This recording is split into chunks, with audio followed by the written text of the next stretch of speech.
but the Philadelphia 76ers missed 11 free throws. You're not beating the Atlanta Hawks if you can't score. Now, Doc Rivers is absolutely right.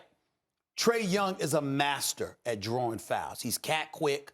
He stops in the lane. He's like a quarterback with pocket presence. He knows where his defender is at all times. Go flying by, yeah. And, he'll stop in front of them knowing that they're coming up behind him at a particular speed or whatever. Listen, this is what he does. He not only can shoot, he can handle, he can pass, but he's exceptional at drawing fouls. And so as a result, he's going to hit his free throws. They're going to hit their free throws. You can't get Ben Simmons in foul trouble, but you also can't send Ben Simmons to the free throw line. He's not reliable. So Seth Curry has to make shots. Danny Green has to make shots.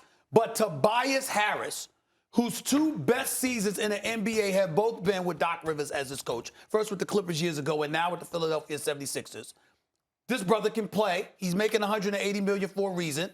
Tobias Harris has to be that dude. It's not enough to average 20.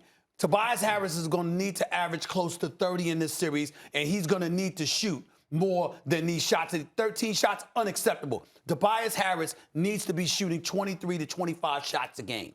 That's how you're going to offset what Atlanta throws at you, because they're going to score. Yeah, I'm more worried about what the Sixers can do to try to slow up Atlanta. You're right, they're going to score, but you got to try and slow them up. And I understand Doc's point. You don't want to get Simmons in foul trouble early. Don't turn the ball As you mentioned, Trae Young is very good at drawing fouls if you put some, but you're going to have to figure out how to guard Trae Young. And I think in crunch time, when it matters most, Stephen A., even though he can't hit his free throws, it's going to have to be Ben Simmons. It's not like with the game online, it's going to be Thibault or Simmons, right? And can you play them both because of the shooting problems?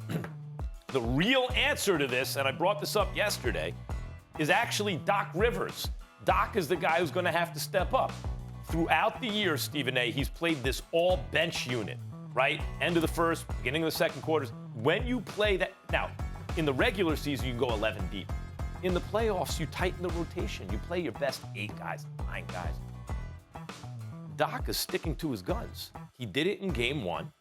First, Danny Green's on Trae Young. No good. You get down early. And then you get buried with your all-bench unit. You can't do that again.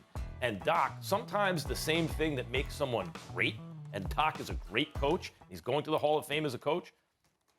But sometimes that same thing can be their weakness. Doc believes in what he's doing. But if he's going to be intractable and he's not going to reconsider this 11-deep unit in the playoffs, this exclusively bench unit to close out and begin quarters in the playoffs, they're going to wind up losing this series. I think the answer is Doc. You couldn't be more wrong. And here's why you couldn't be more wrong. Doc Rivers, you're asking Doc Rivers basically to do what typical coaches do. You got to go with a strong 7. Okay? Bring 2 dudes off the bench, have your starting 5, and go with that. Max, ever since, you would be right if Lloyd Pierce was there.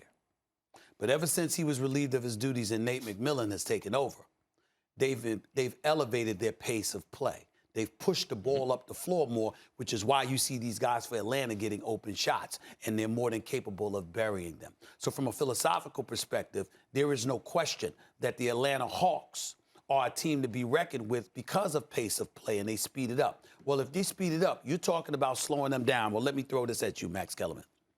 Joel Embiid, although he's 26, we all know he's got knee issues, and now he's got a slight meniscus tear in his knee. That's problematic. Tobias Harris is 28. You've got Seth Curry, he's 30. You got Danny Green, he's 33. Excuse me, what are you supposed to do? You can't sit up there and press these dudes, okay, and make sure that you do everything you can to take them out of their style of play by just playing your 5 guys or 2 guys off the bench. You've got to go deep in order to press them, to pressure them. But you don't have to go 11 deep. Well, I'm not saying 11 deep, but you might have to go 9, well, look, possibly 10. Let me give you another. I hear what you're saying. You got to do it, man. I hear what you're saying. You got to do it. They just wasted, on a torn meniscus, and Embiid almost went for 39 points. That's efforts wasted. Well, they turned over the ball 9 times in the first quarter. You know what? Since we're talking numbers, I just looked it up. The Sixers bench, because remember, he goes with a full bench lineup in the first half. They were outscored 10-0. Every other throughout the game, Sixers lineup was +6 in the game. So I hear what you're saying. You may have some fatigued dudes, but if you continue to do this with the all-bench lineup, you're going to get buried against this Hawks team that scores very well and efficiently. You're just not going to do it. Yeah, but what you're I'm not going saying to win. You have to pick your spots where you're willing to amp up that kind of pressure. Because the fact of the matter is, if you don't utilize your depth early, you're going to have to use it late because your dudes are going to be exhausted. Not all at once. You would play an all-bench lineup, all five dudes? No, That's what he's doing. What I'm saying to you is that there comes a point in time where you have to do all of that just to get spell for the dudes that you want out there. It's just the way it is. If you Embiid and you missed, how many games did he miss this year? Let me look this up right here for a quick second. Joel Embiid played in 51 games. He missed 21 games this year, okay? Conditioning is an issue because of that knee and how that's hobbled him. Danny Green ain't getting any younger. Seth Curry, he's there, and, he's 30 years of age, but obviously he's a youthful kind of player. But still, you just need to utilize your bench against Atlanta because their pace dictates that you have to use. Then you're going to lose the series. If you keep throwing all five out there, you're going to lose the series. Who's winning tonight? Listen, I think the Sixers win tonight because if the Sixers do not win tonight, the Sixers are losing this series. Okay. They cannot come back. Do or die. I don't believe they can come back from an 0-2 deficit against these Atlanta Hawks. Home. Against these Atlanta Hawks. If you don't win the night, the Sixers will lose the series. Who you got, Max? I think the Sixers are going to win tonight. Okay. And I think Doc does make the adjustments. I think he has to.